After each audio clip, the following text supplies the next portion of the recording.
Jadi ini sebenarnya tantangan kita hari-hari ini Bapak Ibu ya. Mungkin atau saya tidak tahu ya, mungkin pembelajaran online di beberapa daerah itu memang tidak menggunakan perangkat digital karena mungkin bisa jadi menggunakan perangkat-perangkat yang ya bisa jadi fisik yang diambil langsung ke sekolah. Tetapi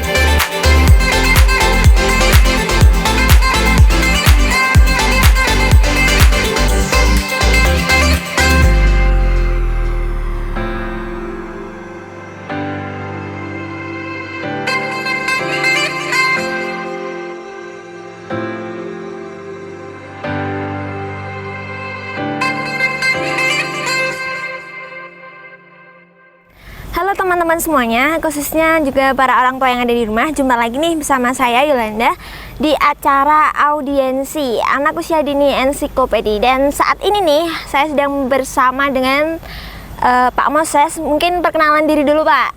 ya, halo semuanya. Nama saya Moses Kurniawan. Saya dosen di S1 PG PAUD UKSW. Oke, udah berkenalan kan? Dan pastinya sekarang ini kita di acara ini bahas tentang seputar tentang anak Pak pastinya. Anak ya pasti ya? Iya pasti tentang anak. Dan ini menjawab pertanyaan-pertanyaan dari orang tua yang ada di rumah yang sedang kebingungan mengatasi anaknya yang sekarang belajar online mungkin ya. Terus ini ada pertanyaan dari Bu Astrid yang anaknya usianya 5 tahun. Ya Bu Astrid, halo Bu.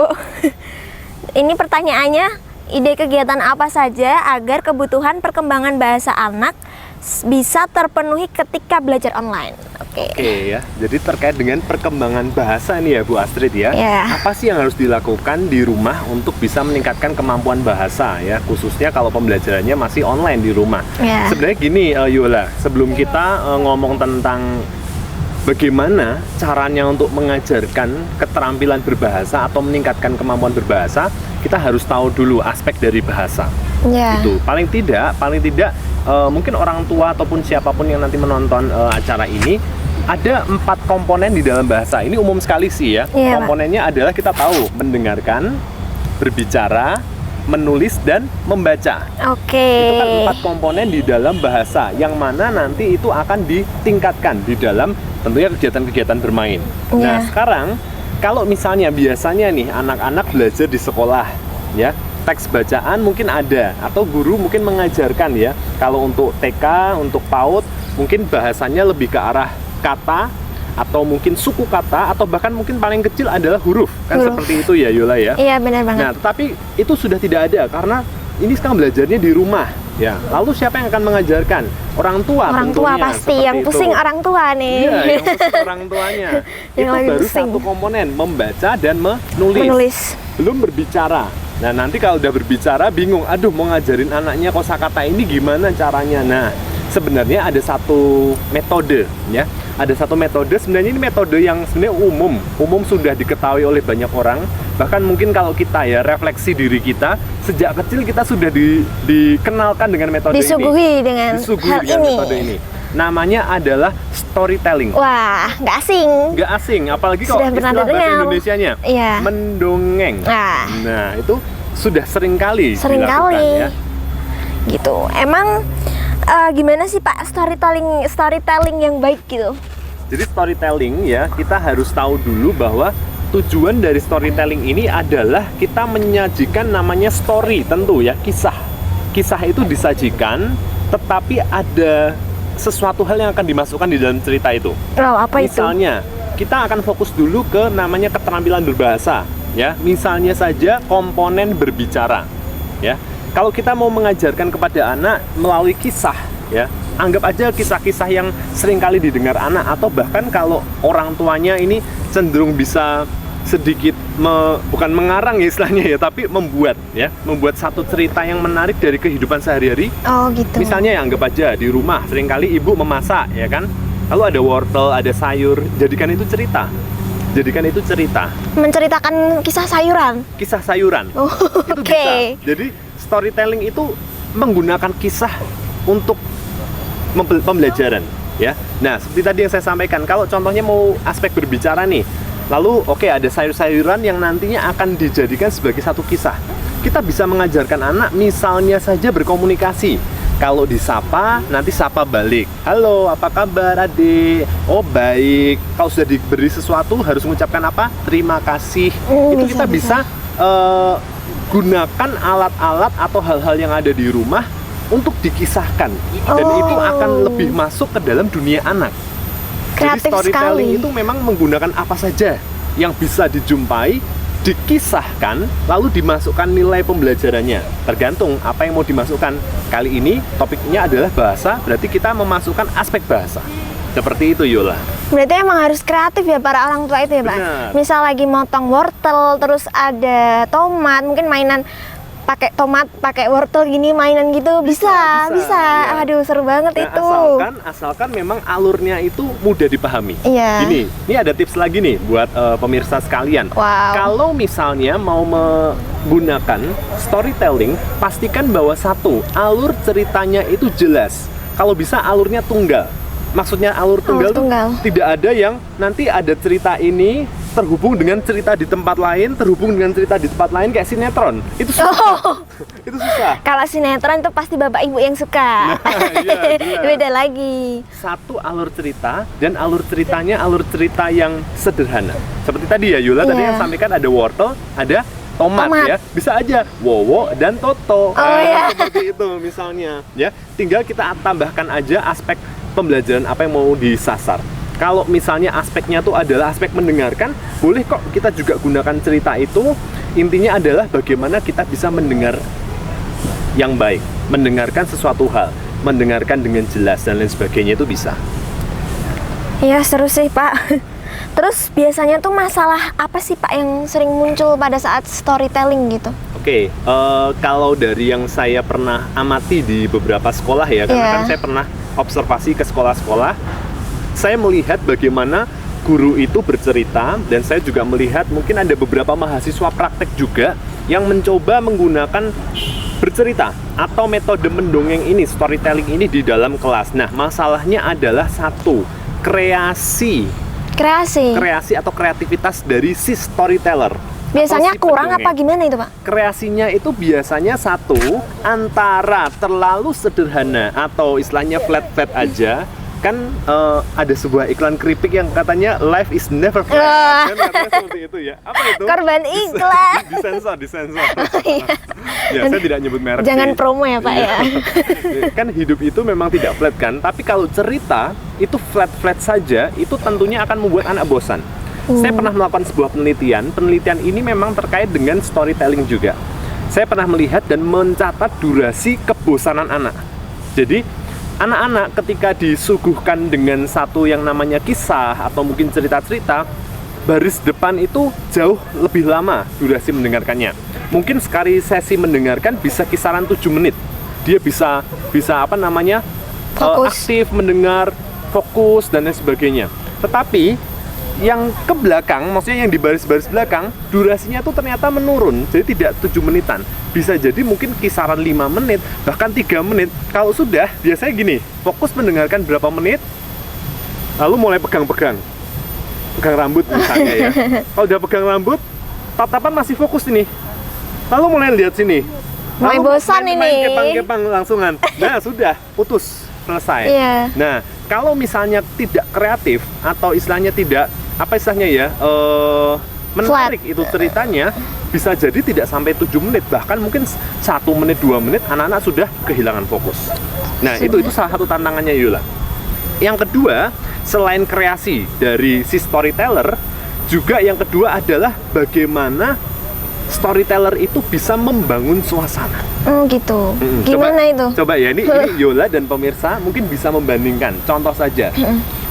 Mungkin kita sama-sama sedang belajar bagaimana menjadi storyteller yang baik. Tetapi hal sederhana ini nampak jelas di mata kita sekalian ya. Misalnya, saya mau cerita tentang yang ada di dekat saya apa nih? Daun nih misalnya ya. Oke. Saya mau cerita tentang daun dan di sini ada handphone. Ya, ada daun dan ada handphone. Saya tidak memanusiakan kedua benda ini seperti cerita Yola tadi, tomat dan wortel yang dimanusiakan. Saya mau cerita, pada suatu hari Anton sedang jalan-jalan di sebuah taman. Anton jalan-jalan dan menemukan sehelai daun. Daun tersebut dibawanya Kemudian dengan handphonenya dia memfoto daun tersebut. Dia bosan memfoto daun tersebut, kemudian daun tersebut diletakkan dan dia bermain handphone. Kesannya bagaimana? Saya aja langsung gini Pak tadi Pak. Langsung seolah kayak bosan ya. Apa Karena sih? apa? Yaudah, ceritanya hanya tentang itu.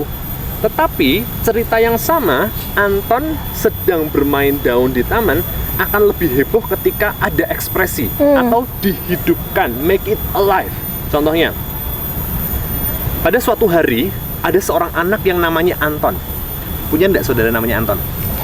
Nggak ada sih. Nggak ada saudara namanya Anton ya? Mungkin keponakan nggak ada ya? Nggak ada. Berarti ini bukan keponakannya Yola? Iya, bukan keponakan saya. Ya, seperti itu ya. Anton jalan-jalan di sebuah taman ini. Kebetulan dia melihat ada daun yang aneh. Penasaran nggak sih daun kayak apa yang aneh? Iya. Kita lihat ya.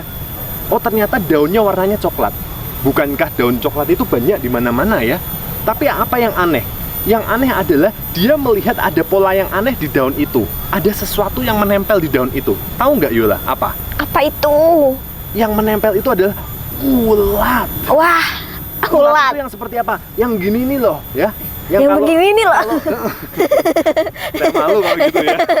Yang gini nih loh ya. Oh, itu iya. ulat ya. Pernah lihat ulat kan ya? Pernah kejatuhan ulat? Aduh tadi. Kalau saya nggak mau. Nyaris Pak. Nyaris ya. Nyaris. Nah, ketika Anton melihat itu, dia penasaran mau menunjukkan ulat itu ke orang tuanya. Tapi karena itu masih di sekolah, orang tuanya di rumah. Oh, dia ingat kalau ada handphone, ya. Handphone dia pinjam itu handphone, ya. Ke gurunya minta untuk foto. Oke, ulat tersebut difoto. Tapi Anton menemukan hal yang menarik. Apa itu Anton? Ketika difoto dari jarak jauh, nampak ulatnya itu rapi. Tetapi ketika didekatkan, ulatnya itu nampak seperti apa sih itu ya? Sapu, tahu ya? Bulunya banyak, tajam-tajam seperti itu. Dan akhirnya Anton tahu bahwa ternyata bulu ulat kalau dilihat dari dekat itu tajam-tajam. Dah, sampai sini aja. Lebih menarik mana? Ya lebih menarik yang ini pastinya ya, karena ada kepenasarannya gitu. Ada interaksi, ada juga ekspresi yang dibawakan oleh storytellernya seperti itu. Nah, itu sebenarnya tips yang memang bisa diberikan untuk mengatasi permasalahan kebosanan ya. Yang pertama, kreatiflah dengan cerita. Cerita apa saja bisa kok menjadi satu bahan storytelling. Dan yang kedua, hidupkanlah cerita itu menjadi suatu hal yang nyata. Wow. Kurang lebih seperti itu. Berarti itu tadi udah termasuk solusinya dari masalah itu tadi. Benar. Ya Pak ya, gitu. Oke, kita mungkin itu dari untuk Bu Astrid ya Bu ya. Semoga terjawabkan pertanyaan yang kita ulas barusan ini. Tapi jangan sedih, ini masih ada pertanyaan lagi Pak. Oh masih ada ya? Masih dong, aduh. Ya? Penasaran ini saya. Jangan bosan-bosan pastinya dong. Ada dari Bu Retno Nasfaya. Oke, Ibu Retno, halo. Halo Bu. Anaknya usianya 4 tahun nih Pak. Oke, 4 tahun. Pertanyaannya nih, bagaimana membuat aktivitas yang menyenangkan untuk anak yang terlanjur terbiasa memainkan smartphone? Wah, smartphone, lagi-lagi smartphone. Kebetulan ya? Iya, ini juga nih Bu. Smartphone ya? Cuma saya bukan anak usia 4 tahun, ya saya pakai ini buat kerja. Terbiasa memainkan smartphone. Oke. Ya, jadi ini sebenarnya tantangan kita hari-hari ini Bapak Ibu ya. Mungkin atau saya tidak tahu ya, mungkin pembelajaran online di beberapa daerah itu memang tidak menggunakan perangkat digital, karena mungkin bisa jadi menggunakan perangkat-perangkat yang ya bisa jadi fisik yang diambil langsung ke sekolah.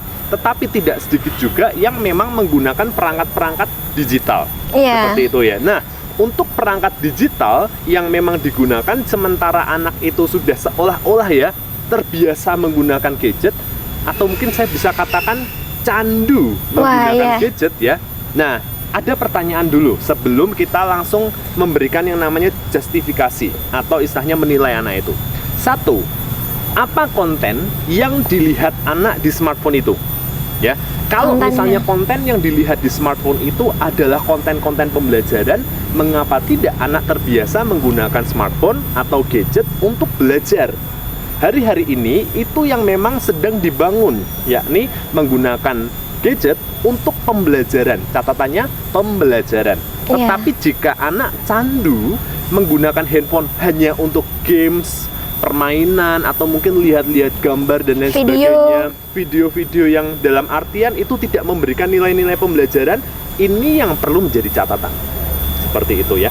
Nah, saya mungkin tidak apa ya istilahnya ya, tidak terlalu susah untuk memberikan satu respon ya. Ada satu metode yang mungkin kita sudah sempat bahas ya sebelumnya ya.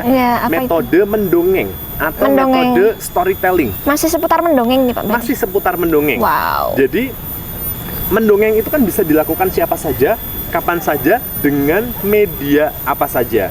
Nah, kali ini kita akan membahas sedikit mendongeng atau storytelling yang sedikit dikemas lebih menarik, Yola. Apa itu? Yakni digital storytelling. Wow. Digital storytelling. Digital berarti itu menggunakan itu Pak, apa namanya? Smartphone gitu-gitu yang digital.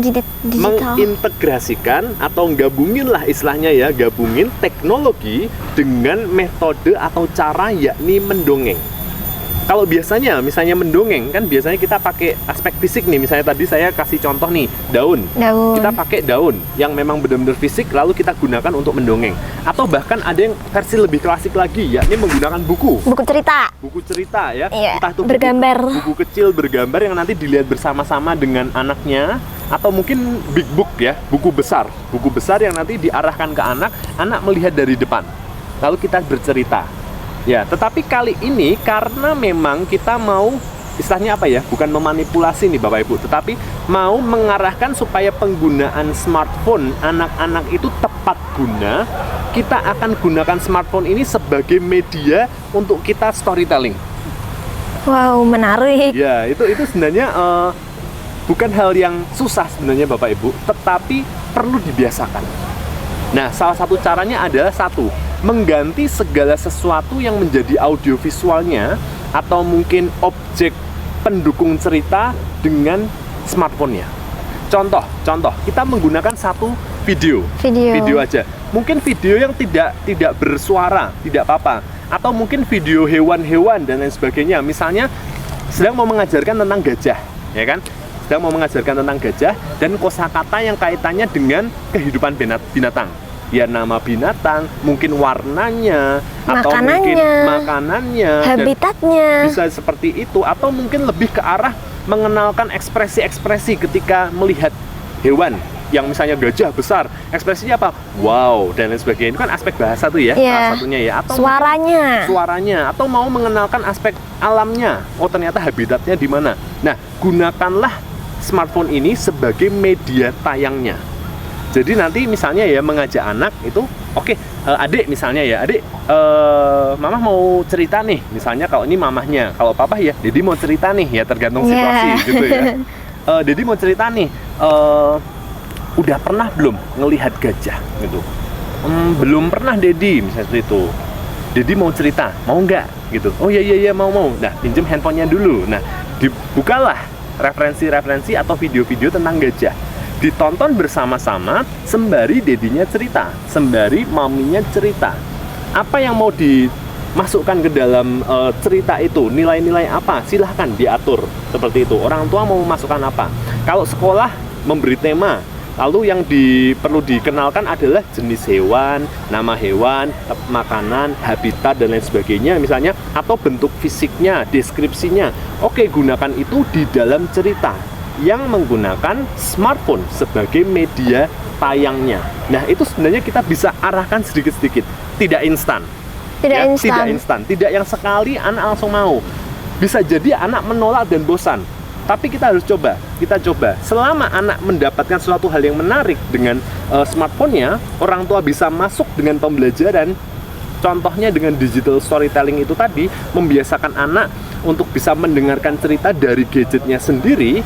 Itu akan membuat anak akan terbiasa dan dia akan mau belajar. Dan konten-konten pembelajaran nantinya bisa langsung masuk ke dalam gadgetnya. Awalnya mungkin orang tua dan anak ya, misalnya nonton bareng lalu cerita. Beberapa kali akan seperti itu, lama-kelamaan tentu proses ya Bapak Ibu ya. Anak bisa menonton konten sendiri tanpa harus adanya dalam tanda petik ya orang tua yang selalu misalnya menceritakan sesuatu. Bisa jadi storytellernya berubah entah itu di YouTube atau mungkin di situs-situs tertentu. Storytellernya bisa langsung online. Seperti ini sebenarnya lihat YouTube gitu langsung gitu. Iya, lihat YouTube tetapi kontennya langsung storytelling. Bahkan ini ya Yola ya, kalau misalnya kita benar-benar mau garap ini dengan baik ya, anak-anak akan terbiasa dengan pembelajaran online saat ini. Jadi ketika guru bercerita dari jarak jauh dengan aplikasi tertentu, anak-anak sudah terbiasa. Karena apa? Sudah dibiasakan. Dari yang ada orang tua yang mendampingi, dari yang mandiri menonton sendiri di gadgetnya, sampai didampingi oleh guru dari gadgetnya. Itu proses, memang tidak mudah, tetapi tidak ada salahnya untuk dicoba. Berarti itu orang tua itu juga harus sabar. Kalau istilah Jawanya tuh ngelimpe pelan-pelan gitu ya, Pak. Istilahnya Jawanya seperti itu. Jadi ngelimpe. Gak sadar, lama-lama dia sudah punya satu kebiasaan menggunakan perangkat yang tadi katanya kecanduan, tetapi untuk pembelajaran seperti itu. Berarti itu nanti bisa jadi kayak polanya anak gitu.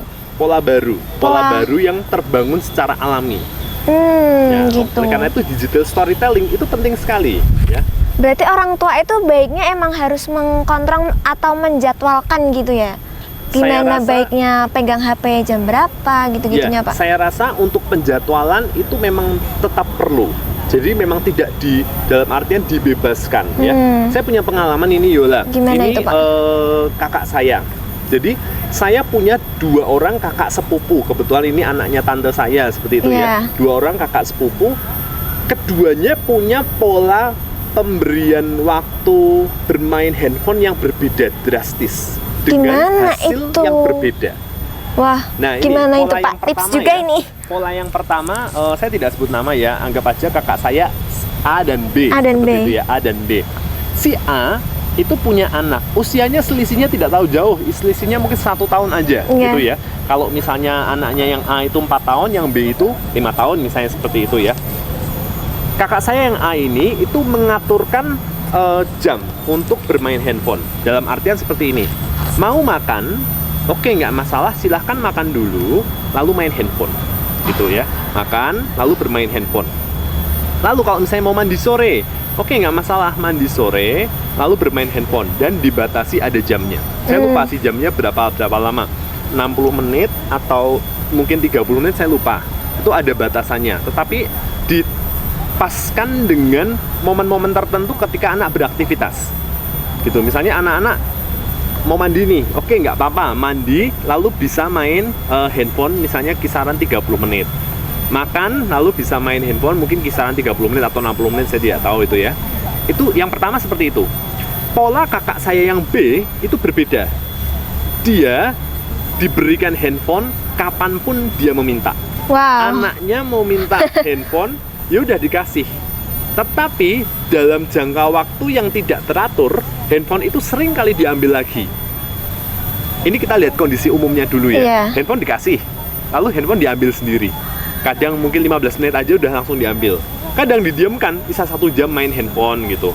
Nonton televisi misalnya, itu juga bisa jadi dari pagi sampai sore itu televisi hidup seperti itu. Nah, itu 2 pola yang berbeda. Sekarang kita lihat hasilnya, ya, kita lihat dampaknya. Sekali lagi, bukan berarti ini bisa disamaratakan dengan kasus Bapak Ibu. Mungkin ada faktor-faktor X yang berbeda, tetapi paling tidak dengan kisah ini bisa menginspirasi. Iya, pastinya itu, ya. Dong. Kakak saya yang A, dengan pola terjadwal dan ada durasi waktu ke anaknya, membuat anaknya lebih bisa dikendalikan ketika tidak berada di rumah. Jadi ketika tidak berada di rumah, handphone itu mungkin digunakan oleh orang tuanya untuk bekerja dan lain sebagainya. Si anak tersebut masih bisa menunggu. Anak itu masih bisa menunggu. Jadi dari sini kita bisa melihat bahwa tingkat kecanduannya itu rendah. Dia pengen, tetapi dia tahu jamku atau jatahku adalah setelah saya makan, setelah saya mandi, misalnya seperti itu. Karena sudah ada pola dan ada waktunya. Setelah saya mandi, saya main-main, saya nggak boleh lama-lama nih. Saya harus tidur, misalnya seperti itu. Atau saya harus bermain dengan orang tua saya ketika orang tua saya sedang pulang dari kerja misalnya. Oh, mama udah pulang nih, handphone taruh, lalu main dengan orang tuanya. Ada waktu keluarga seperti itu. Itu pembiasaan yang dilakukan kakak saya. Tetapi yang B itu susah. Bahkan ketika di luar rumah, ketika anaknya pengen menonton sesuatu, dia pasti akan merengek sampai menangis-nangis. Wah, udah seperti jadi memang benar-benar candu. Dan ketika dikatakan tidak, orang tua harus mengeluarkan energi untuk marah dulu. Walaupun akhirnya si anak ini bisa dikasih tahu karena kebetulan tipe anak ini adalah mau mendengar. Tetapi kita tahu, satu, si anak sudah menangis, perasaannya sudah terganggu. Kalau itu acara keluarga, misalnya piknik bersama, kan pasti sudah terganggu dulu perasaannya. Kedua, orang tua harus melakukan ekstra marah dulu, baru anak itu beres istilahnya. Itu sudah menguras energi. Itu hasilnya. Emosi. Dan yang ketiga, perkembangan. Apa? Dari sisi perkembangan. Wah, apa itu? Kakak saya yang A ini, yang anaknya umur 4 tahun, ya, anak ini lebih bisa aktif berbicara, lebih bisa aktif berkomunikasi dengan orang lain. Itu yang terjadwal tadi itu, Pak? Itu yang terjadwal. Wow. Jadi saya tidak tahu fenomena yang terjadi ini bagaimana kaitannya, karena itu perlu diteliti dengan penelitian. Tetapi dari yang saya amati, saya bisa simpulkan bahwa dengan terjadwal itu akan membuat anak itu bisa punya yang namanya penguasaan diri dulu, pengendalian diri dulu terhadap apa yang dia ingini, yaitu handphone atau smartphone. Kadang susah emang gitu ya, Pak, ya? Susah. Apalagi orang dewasa